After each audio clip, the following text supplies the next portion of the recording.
Hello दोस्तों, आपका स्वागत है डीके अमेजिंग नॉलेज पर। बहुत कम लोग जानते होंगे कि भगवान श्री कृष्ण ने कब, कहां और कैसे देह को त्याग दिया था। आओ जानते हैं इसी बारे में संक्षिप्त रहस्य के बारे में। अगर यह जानकारी आपको पसंद आए तो हमारे चैनल को सब्सक्राइब करें और वीडियो को लाइक करें। तो शुरू करते हैं। कहते हैं कि महाभारत युद्ध के बाद भगवान श्री कृष्ण ने द्वारिका में 36 वर्षों तक राज किया। यहाँ वे अपनी 8 पत्नियों के साथ सुखपूर्वक रहते थे। भगवान श्री कृष्ण का जन्म कैसे हुआ, यह बात हम सभी लोग बहुत अच्छी तरह से जानते हैं, लेकिन भगवान श्री कृष्ण की मृत्यु कैसे हुई थी, उनके शरीर का दाह संस्कार किसने किया, इन सवालों के जवाब शायद आपको पता नहीं होंगे। इनके बारे में जानने के लिए सभी लोग उत्सुक हैं।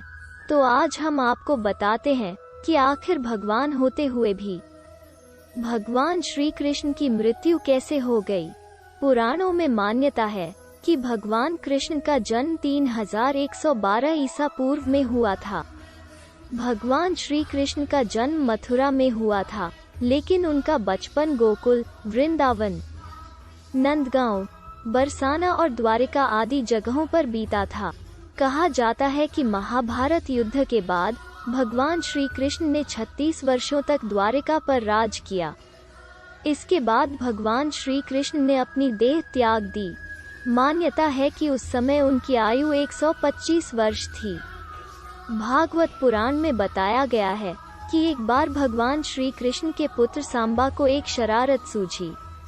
सांबा एक स्त्री का वेश धारण कर अपने दोस्तों के साथ ऋषि मुनियों से मिलने गए। स्त्री के वेश में सांबा ने ऋषियों से कहा कि वो गर्भवती है।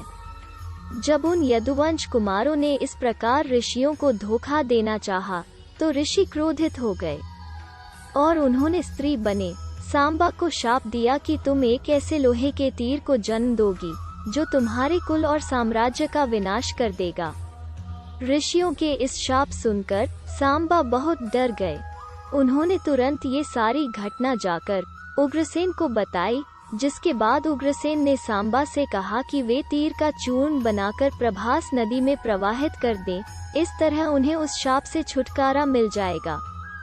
इसके बाद सांबा ने ऐसा ही किया। साथ ही उग्रसेन ने ये भी आदेश पारित कर दिया कि यादव राज्य में किसी भी प्रकार की नशीली सामग्रियों का ना तो उत्पादन किया जाएगा और न ही वितरण होगा। इस घटना के बाद द्वारका के लोगों ने कई अशुभ संकेतों का अनुभव किया, जिसमें सुदर्शन चक्र, श्री कृष्ण का शंख, उनका रथ और बलराम के हल का अदृश्य हो जाना शामिल है। इसके अलावा वहां अपराधों और पापों में बढ़ोतरी होने लगी। द्वारिका में चारों ओर अपराध और पाप का माहौल व्याप्त हो गया। ये देखकर भगवान श्री कृष्ण बहुत दुखी हो गए और उन्होंने अपनी प्रजा से ये जगह छोड़कर प्रभास नदी के तट पर जाकर अपने पापों से मुक्ति पाने को कहा। उनकी बात को सब लोग मानकर प्रभास नदी के तट पर गए, लेकिन वहां जाकर सभी मदिरा के नशे में चूर हो गए और एक दूसरे से बहस करने लगे। इसके बाद उनकी बहस ने लड़ाई का रूप धारण कर लिया और वो आपस में ही लड़ने मरने लगे। इस तरह आपस में ही लड़कर सभी लोग मारे गए। भागवत पुराण के अनुसार भगवान श्री कृष्ण एक दिन एक पीपल के पेड़ के नीचे विश्राम कर रहे थे। तभी जरा नामक एक बहेलिये ने भगवान श्री कृष्ण को हिरण समझकर दूर से उन पर तीर चला लिया, जिससे उनकी मृत्यु हो गई।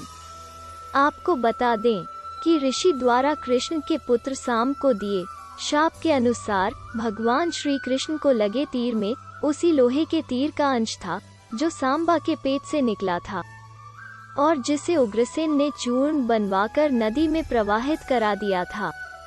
इस तरह ऋषि के शाप के अनुसार समस्त यदुवंशियों का नाश भी हो गया था और गांधारी के शाप के अनुसार महाभारत के युद्ध के बाद भगवान श्री कृष्ण के 36 वर्ष भी पूरे गए थे।